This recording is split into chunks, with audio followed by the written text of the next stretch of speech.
Hey guys, it's Miss Flegner, and I wanted to talk to you a little bit tonight about text-to-self connections.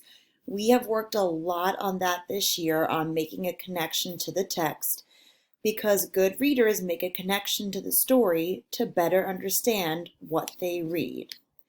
We also talked about the different ways you can make a text-to-self connection. I can tell what the story reminds me of. I can tell about a time something similar happened to me.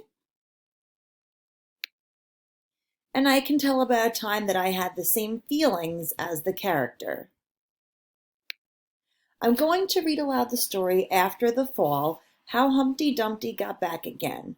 While you're listening to the story, I want you to be thinking about making a text-to-self connection to the story, either through what the story reminds you of, a time that something similar happened to me, and a time that I had the same feelings as the character in the story. Good readers make a text-to-self connection to the story. You can make a text-to-self connection using a fiction book. We know from doing a 5-finger retell that a fiction book will have characters, setting where, setting when, problem, and solution.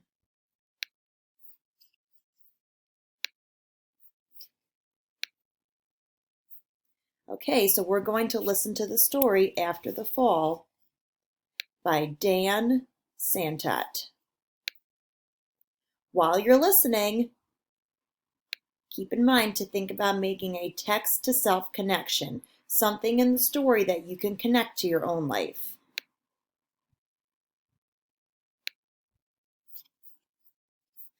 My name is Humpty Dumpty. This was my favorite spot, high up on the wall. I know, it's an odd place for an egg to be, but I loved being close to the birds. Then one day I fell. I'm sort of famous for that part. Folks called it the Great Fall, which sounds a little grand. It was just an accident, but it changed my life.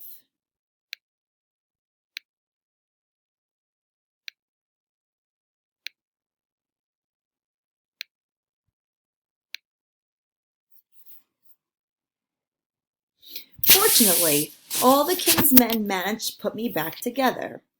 Well, most of me. There were some parts that couldn't be healed with bandages and glue. After that day, I became afraid of heights. I was so scared that it kept me from enjoying some of my favorite things. I walked past the wall every day and I would think about climbing that ladder again. I really missed the birds and being high above the city, but I could never do it because I knew that accidents can happen. I eventually settled for watching the birds from the ground. It wasn't the same, but it was better than nothing. Then one day, an idea flew by. Making planes was harder than I thought. It was easy to get cuts and scratches, but day after day I kept trying and trying until I got it just right. My plane was perfect and it flew like nothing could stop it. I hadn't felt that happy in a long time. It wasn't the same as being in the sky with the birds, but it was close enough. Unfortunately, accidents happen. They always do. I almost walked away again, but then I thought about all the time I'd spent working on my plane and all the other things I'd miss. But the higher I got, the more nervous I felt. I didn't want to admit it. I was terrified. I decided I was going to climb that wall.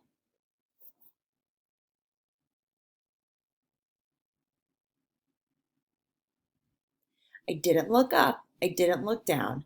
I just kept climbing, one step at a time, until I was no longer afraid. Maybe now you won't think of me as that egg who was famous for falling. Hopefully, you'll remember me as the egg who got back up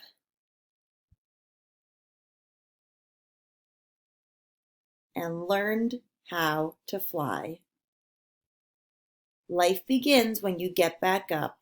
The end.